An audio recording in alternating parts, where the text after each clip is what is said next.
আমরা এখন যাব হচ্ছে দমদম পার্ক যুবকবৃন্দ, তাই তো?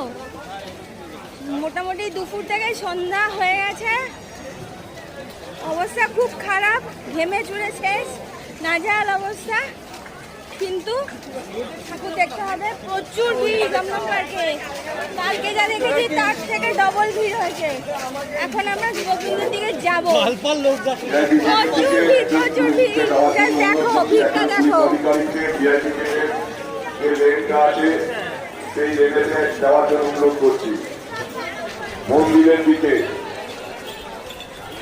যে সমস্ত পুলিশ আধিকারিকরা ডিউটি করছেন তাদের মধ্যে একজনকে মন্দিরের গেটের দিকে যাওয়ার জন্য অনুরোধ করছি। পঞ্চমীর দিন আমরা যে ঠাকুর দেখেছিলাম, যে আমরা দমদম পার্কে ছিলাম, পঞ্চমীর দিন যে অবস্থা ছিল তার থেকেও খারাপ অবস্থা আজকে দমদম পার্কে। বিশাল লাইন, বিশাল লাইন, আমাদের থেকেও কালকে পঞ্চমীর থেকেও বেশি। যাই হোক, আমরা তো দেখে নিয়েছি, এখনো যুবকবৃন্দ পৌঁছাতে পারিনি।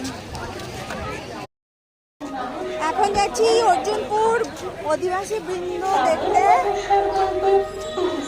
বাপরে বাপ, রাস্তার মেন রোড থেকে প্রচুর দূরে, প্রচুর দূরে। যারা পার্সোনাল কার নিয়ে বা গাড়ি নিয়ে আসছো, আমি রিকোয়েস্ট করবো, রাস্তার অবস্থা, রাস্তার কন্ডিশন কিন্তু বেশ কিছু জায়গায় খারাপ আছে, তো তোমরা একটু বুঝে আসবে।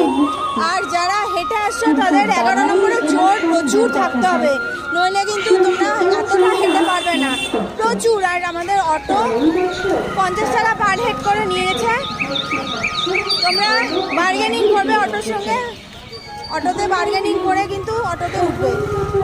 চলো।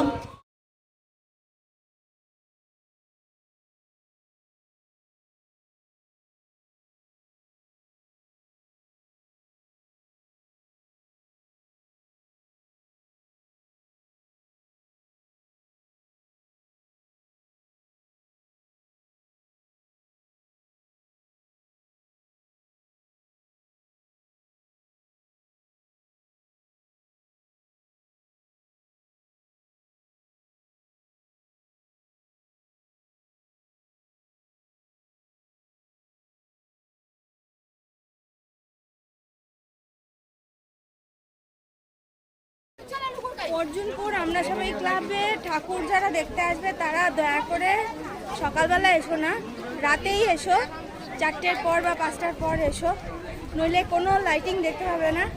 হ্যাঁ, প্যান্ডেলের ভেতরে যেখানে মা রয়েছেন ওখানে কিন্তু লাইটিং রয়েছে। আমরা ভিড়ের ভয়